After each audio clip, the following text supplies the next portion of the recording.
Okay, thank you so much.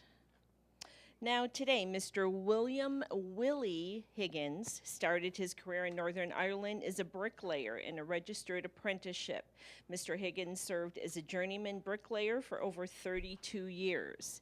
He eventually immigrated over to the States and served on various committees related to apprenticeships and is now the Arizona State Apprenticeship Program Director. Willie has become an established and valuable part of the apprenticeship system in Arizona. As state program director, Willie oversees approximately 142 apprenticeship programs statewide, incorporating over 1,100 employers with 3,100 registered apprentices and counting. Yeah. I give you Director Willie Higgins. Thank you, Paulette. Thanks, everyone, and welcome to your apprenticeship program. I tell that to people all the time because this is Arizona's apprenticeship program, the best kept secret in the workforce. Yeah, not after today, though, right? So I'm just going to go through a few steps of what it takes to actually develop and set up a program. Apprenticeship Arizona. This is the logo and the model and the saying around the country. We've had Secretary of Labor running around dancing to this: "Earn while you learn, earn while you learn." And that's the logo we run with. We're partners with the Arizona at Work all over the state of Arizona. That's the brand for the employment offices. So this is apprenticeship.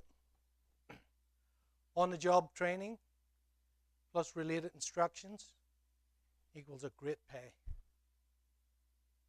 So some of the salaries that we can promote salaries, because I like to promote the salaries a lot. $50,000 upon graduation.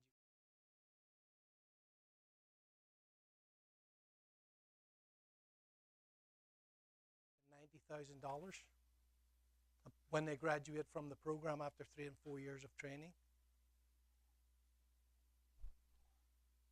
Well, let me go back here. Okay. I'm not used to this. Oh, here we go. So the first apprenticeship was founded. They've helped build America from its early colonial beginning to the present day. So the first registered apprenticeship was in Wisconsin in 1911. That's a long time ago. That's 106 years ago. So you can see there George Washington, the first president, was a surveyor. Benjamin Franklin was a printer. Paul Revere was a silversmith. And we can go into some of the stars of today or of recent years of the movies, like Whoopi Goldberg was a bricklayer. Tom Jones was a bricklayer. You know Tom Jones? That's not unusual. But so in 1911, Wisconsin was established. There were a couple of other states in between. And then in 1937, Congress enacted the National Apprenticeship Act, the Fitzgerald Act, so that the Department of Labor could keep tabs on registered apprenticeship. This is our 80th year. So we're celebrating 80 years in the apprenticeship system, and there's lots of stuff going on nationwide. So what is registered apprenticeship? Nothing happens without the employer. We need the employer's involvement in this. And so what we do is we have over 1,100 apprenticeable occupations that we can get related instruction outline and on-the-job training processes, competencies, if you like. And that's what we establish with the employer. We customize it to suit the employer's needs, regardless of the occupation. So it's structured on-the-job learning that you see on the listing that we do for them, and then the related technical instruction. And that is the classroom portion. So for every 2,000 hours, there's 144 hours of related instruction. And we suggest that they do that through a community college. You can do it online, and we'll get to that in a minute. We can do it correspondence or webinars or however they want to get it, or a combination of all of those. And then they get the rewards for the skills gains. It needs a national occupational credential. I can't say occupational much, but this is a statewide occupational credential. This is signed by our governor, our Secretary of State. And it's this is one of the nicest ones in the whole country. Plus they also, when the apprentice graduates, they get a national certificate from the Department of Labor. We also, in Arizona, we also give the apprentice this little journeyman's card, which is a scaled model of the large one. And this is good in all 50 states and 3 territories. So somebody can pull this out of their pocket and say, here, I graduated a program in Arizona, and they're good to go. Anybody can check with the state director and get that going.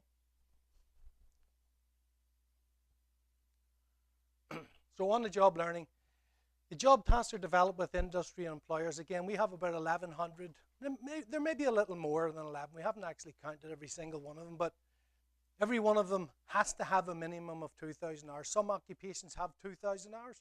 Some have up to 10. There's over 1,100 apprenticeable occupations, as I've stated, and a real-world environment that's hands-on training. They learn the competencies, and then they go to the school or they do their online component to get that classroom component. So the minimum 2,000 hours, we classify it as 1 year.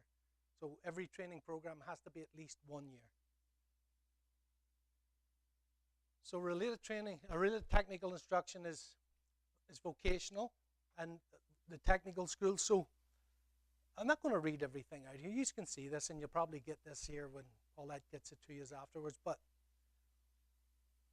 right now, with the cyber and IT occupations, we're moving more towards the web-based, online-based related instructions.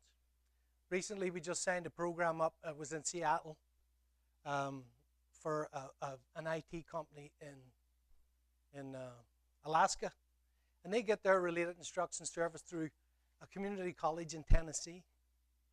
So that's how flexible we are. And you can see delivery methods: classroom, correspondence, electronic media, or online.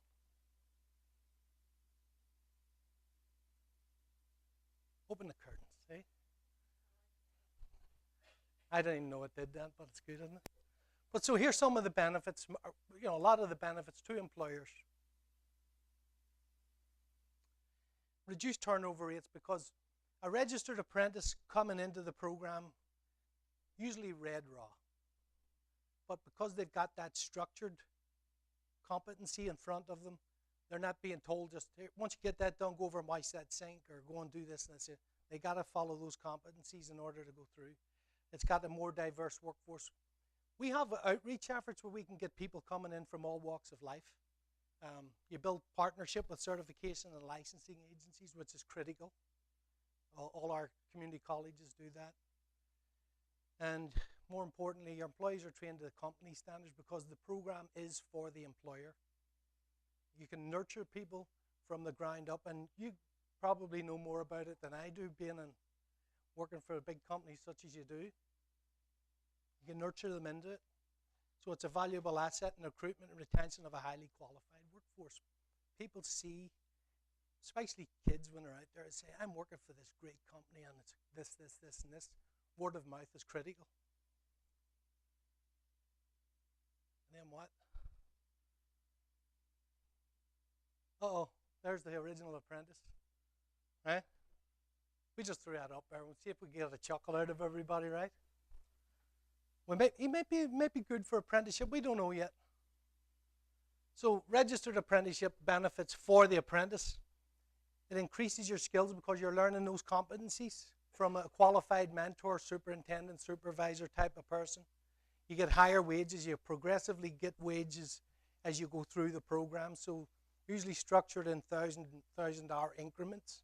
When they get 1,000 hours of on-the-job training, a couple of hundred hours of related instruction for the year, they get a pay increase. And they know that they have to complete that in order to get those. So the national credential plus the state credential and the career advancement is as they go through the program, they meet those competencies. So often receive college credits. A lot of them do offer college credits, mostly through the Maricopa Community Colleges. We have them all over the state, obviously, but our jewel in the crown is Palo Verde Nuclear Generating Station. Every apprentice graduates out of there with an associate's degree. More importantly, they're making about 90 grand a year. So the premise of it is no debt. Everybody wants that 4-year degree, but everybody's getting that debt, $45,000, $50,000 in debt before you even make it into the workforce. This is a way to get those degrees without incurring the debt. WIOA funding, I'll explain that in a second. But registered apprenticeship programs, once we register them in the system, and you start to recruit veterans can access their GI Bill benefits in a registered apprenticeship. That's huge, huge for a vet, because they can access that funding as well as getting salary.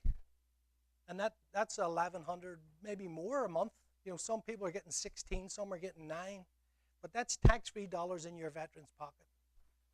WIOA funding, once a apprenticeship program is registered with the state of Arizona, it goes on to what's called the eligible training providers list. And once it's on there, any apprentice that wants to get into the program, has been accepted into a program, can go to the Arizona Work One Stop. They're all over the state. And it can apply for WIOA funding for an individual training allowance for the cost of getting into that program. Because if there's a cost associated with a community college and they qualify, they can get paid for that. There's usually a kit of tools involved with some of the stuff. It doesn't matter what occupation it is, there's tools involved. If it's IT, it could be a tablet or a laptop computer. If it's a painter, it's a paintbrush, roller, hard hat, glasses, safety equipment, personal protection. If it's a cook, it's a knife and one of those fancy hats, you know, or springs in their shoes for nurses. And so there's equipment for every occupation. And if you qualify, WIOA can help fund you to get in that, because their job is to get you in and keep you in occupation. So here's some of the traditional ones that we have. Carpenter, electrician, HVAC, technical. We've got a shortage of all of these guys. I mean, the state's crying out. In 2007, when construction crashed, and everybody gets scattered to all four corners of the world. Now we're back up and we're thriving. We can't replace. We lost 140,000 jobs in Arizona alone, and we're only back to about 85% of that. Not even that, maybe less. Well, these are the traditional ones right here. So here's the non-traditional ones that we're getting into. Automotive is one of the ones that we're targeting as a statewide push. We're working with our JTEDs, and they've got a great automotive program, and collision repair, which is going to be really good because we're coming up to these driverless cars. So we're going to have a lot of collision repair coming up. Well, you know, we still get a ding. So this with the computer programmer is one of the cybersecurity, the cross between IT and cyber. So the hotel managers, those are some of the obscure ones people never think about. You know, the nice little one there, the winemaker, that was when I first came into the state 4.5, 5 years ago, that was my pet. I was trying to get my little berry and my long loaf of bread to go out and try and sell this winemaker program. And you know, we have a really good, robust winemaking program in Arizona. It was in Yavapai County at the Verde Valley, but more so down at Benson and Wilcox in that area, down by the Chiricahuas. It's got those sky islands of Arizona. It creates its own culture down there, and it's got the perfect seasons for growing grapes, and they've got some real good wineries, but they're all fledglings, so they're not really ready to start an apprenticeship program. But there's 3 occupations in that viticulture. The pharmacy technician, this is one that made us very proud. We just signed CVS Pharmacy up to a registered program in Arizona, which is huge. It's going to be a large hire. It'll be probably, in the next 4 years, we'll probably have over 1,000 apprentices in that program. The hotel manager, we've been talking to, you know, the Chefs Federation, the American Chefs Federation, who deals with all of these big resorts and hotel stuff. That Hilton has a program that we're trying to get launched here in Arizona. They have one in Guam with the Marriott. We're trying to get it launched in Arizona. So we're going around all of these programs. All of us, our apprenticeship team that are sitting at the back here, we've been involved with cybersecurity. We're trying to get into that. We're trying to get employers involved with cybersecurity. And we're working with groups to provide certifications because people are trying to promote the bachelor's degree and the associate's degree and the master's degree in cybersecurity, and really it changes so frequently that the degree's not, it'll be worthless essentially by the time they get to that, because that'll have changed and evolved so much. So the chef one is another great one that we have with our JTEDs. We've got a really good, robust program in all of our JTEDs. And we're working with one of the schools, even here we have Bistro 13. We're trying to get a little program with them with Chef Joe Kaifas. And we're working with a lot of those guys. Aerospace, we're trying to get with Boeing and MD helicopters. It's not jet engine, but it's similar. So here's the development program. So this is what we would suggest. If you know any employers that have never heard of registered apprenticeship, or they would like to find out more about it, we just say, give us a call. They can contact our office. There's no problems. We go to step by step. First of all, we suggest you look at these 1,100 occupations, or if you tell us what occupation you want, which is better, or what occupation you're looking at, we get those work processes, send them by email to you, get them up and done. You get them back to us. We get the standards, which are hiring practice language, out to you, and that's the program up and running. We just get a registration form. You fill out your information, register it online. Now, paperwork. Everybody thinks there's a lot of paperwork, and there's not. We do everything electronically. So the only thing that you're going to see is a lot of paperwork, but it'll be electronic paperwork. So it'll get sent to and fro, and the documents get signed by me once we're finalized. It says the state director right here. Registered in Rapids. Rapids is our online registration. It's Registered Apprenticeship Partners Information Data System. That's what Rapids, that's the only acronym I know here in the United States right now. There's so many of them. So the employer and his sponsor implements a registered apprenticeship program. You just go off and go about your business the way you do. We'll send you people that meet your criteria, try and get you the proper selection that you need. Once you find people that you want to register, you just register them online. Just go online, under the system, put her in there. It comes to us for approval. We approve them, and you just put them to work. It's as simple as that.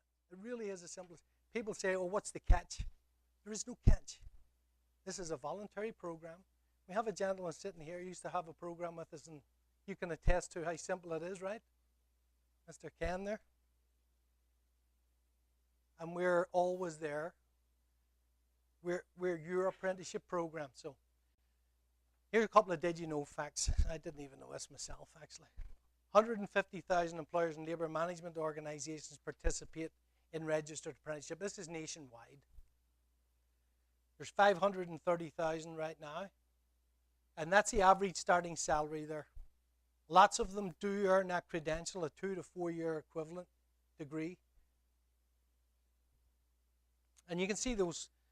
The return on investment is very important, more so than the wage. The salaries will increase, obviously, as people go through the program, but the return on investment, every dollar spent on RA, employers receive an average of $1.47 back in increased productivity, reduced waste, and greater innovation. Retention of the worker is critical, because when you can retain a worker, especially someone that you've trained up, you're not having to retrain and retrain. So now this is a more productive worker that's working for you, and you've nurtured them from get-go. You want that to be your next superintendent or foreman or estimator or whatever game that, or occupation that you're trying to get them up into. So here's the win-win, win-win. We just threw extra wins in there because it's all around winning. And we've covered a lot of these, but the education institutions, closer industry relationships, and those are just blogs that you can read. We've created in the United States what's called the Registered Apprenticeship College Consortium, the RACC, and the premise of it is we've got 7 or 8 colleges in Arizona that are registered. The premise of it was to be, if somebody left Arizona and went to Portland, Maine, Portland, Oregon, or Kissimmee, Florida, whatever, for any reason, that their college accreditation here would transfer over there and be recognized. Well, that's a great system. And so the apprenticeship is being modularized all over the United States. Now, ours is an international recognized. It's recognized by Canada, United Kingdom, and Australia. Would recognize US apprenticeship as being effective. So businesses and unions and associations we should have put on there as well. All deal with it. We have Arizona Builders Alliance among some of the other associations, Independent Electrical Contractors Association. We've got all of the unions involved with it for such a long time that they just keep churning out top quality people. So learn on the job with current technology and equipment. Everybody talks about the skilled trades. Well, our registrar of contractors, Mr. Jeffrey Fleedham, he and I had lunch one day, and he said, we're calling them the construction sciences. And then we got into a little conversation about it. And really, when you think about it, guys that drive the heavy machinery, the plant machinery, backhoes and stuff, they work in simulators. So you could be on one of those games, Xboxes, and be a master operator of one of those machines. Really could. The elevator constructors that we have, they have a virtual reality room. They go in and they can look over walls while they've got these glasses on. The painting and decorators, they can decorate your home on a computer screen and do it in 3D. So if that's not scientific, I don't know what is. Plus all of the calculations they have to do for roof trusses. You got to know how deep you have to dig a foundation, why you have to dig it so deep, why you have to dig it so wide, what strength the concrete goes in there, and rebars and all that good stuff that comes along with it. So it makes sense to call it the construction sciences because it's also a great recruiting tool for females.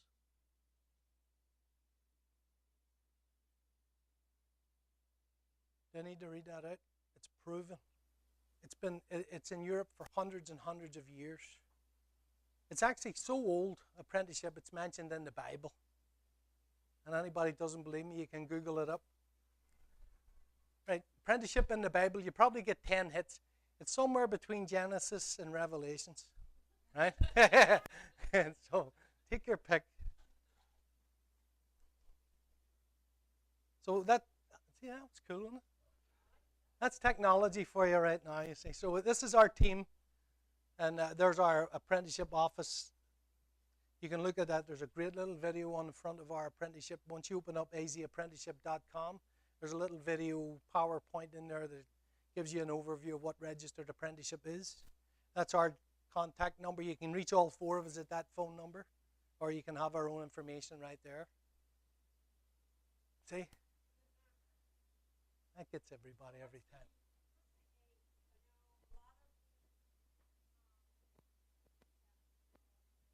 Traditional, non-traditional, you have to be you have to be a certain age because of the equipment or technology or things. So it's 16, 17, 18, high school diploma? Yeah, that's usually the minimum requirement is a high school equivalency. They don't use the GED anymore, but the high school equivalency. And 18 when they're going on to job sites, especially if they're working with hazardous equipment. But 16, we'll take 16-year-olds into the chefs programs, the culinary programs are in IT and cyber. Some good stories going around about IT and cyber. That the youngest girl out there who's a hacker was 12 years old. But here's the good part. The oldest one that they had out at the cyber warfare range in East Mesa was 82 from Sun City, out giving a presentation on how to write a program for cybersecurity. Can you believe that? So there's a life after you think you're done. There's life there. I mean, they're taking everybody in. It's a really classy environment. So 16, we just 16 and above. But for the hazardous construction science programs, 18. Yeah. Yeah, ma'am. Everybody. We work with everybody. There's no discriminatory practices, and we work with everybody. There's one caveat that, let me say it. There's staffing agencies are really ones that we don't work with because we don't let people charge people to go to work. But we will create a program for a staffing agency itself, but they just can't send people out for money, not money for hire. Well, so that's the only one that we don't do. But we work with everybody. We help 501c3s quite a bit. So why are you a secret? Well, we're not so much a secret anymore because I was in that office by myself for a long time, and plus it was our own agency's fault. The people that were in there before were more compliance-oriented. They would rather come out and tell you what to do rather than ask you, how can I help you? And that's why we've got such a great team now. Everybody's out to help people. We're out to help employers grow. We're out to help job seekers get better paying careers. And it's just a matter of the change of attitude in the office, essentially. Yeah, because I've got a lot of avenues where I'll take some time to meet with you and promote you guys all over. Great stuff. We love it. We love to help you. I might find something. You're looking for a job? Why not? Are you 82? Because that's not the limit. And we're trying to get somebody that... Oh, I gotta wait for you. No. Hey, you're welcome to try any of them because that cyber warfare range out there is kind of unique. When I first walked into it, I got a chuckle out of it. I looked at it's all black. And then you see all the kids going around, they've got their hats on sideways and they're wearing hoodies. And I thought, oh, we're being burgled. Those are the front, right now, those are the front line guarding the United States against cyber attack. As we're sitting here talking and having fun today, those kids are up there protecting us right now. That's how unique that. It's fantastic. It's great. You had a question, son? You looked like you had a question. You got that quizzical look on your face as usual. That's my own team, see? Well, I really appreciated being here today and presenting to you, and hopefully you learned a little bit about registered apprenticeship. And if you need to know any more, you want to have a more intimate conversation, we're always available to come out and visit with you, or any employers that you want to put our way, we're more than happy to accommodate them. So you'll get this from Paulette if you want that PowerPoint, and you'll have our contact information. I've left cards on the table for you all, so I'd appreciate it. Give us a call. We want to help and we want to grow, especially in this region. This is Melissa's baby down here. She lives at this end of the valley, so it was Melissa got us involved down here, and we're trying to grow all over the state. Maricopa County is huge, you know. We've got, in Arizona, we've got 3,200 plus apprentices right now.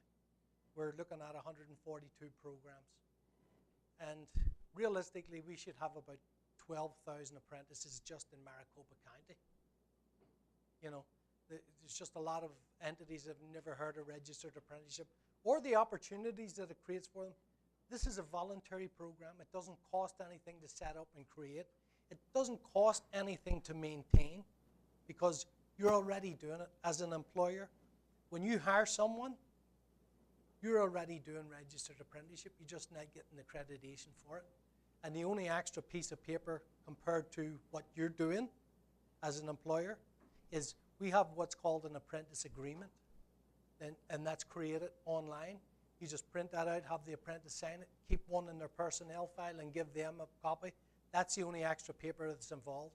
When they've reached all the hours that they're and finished their program, you send us a completion request form online, no paperwork.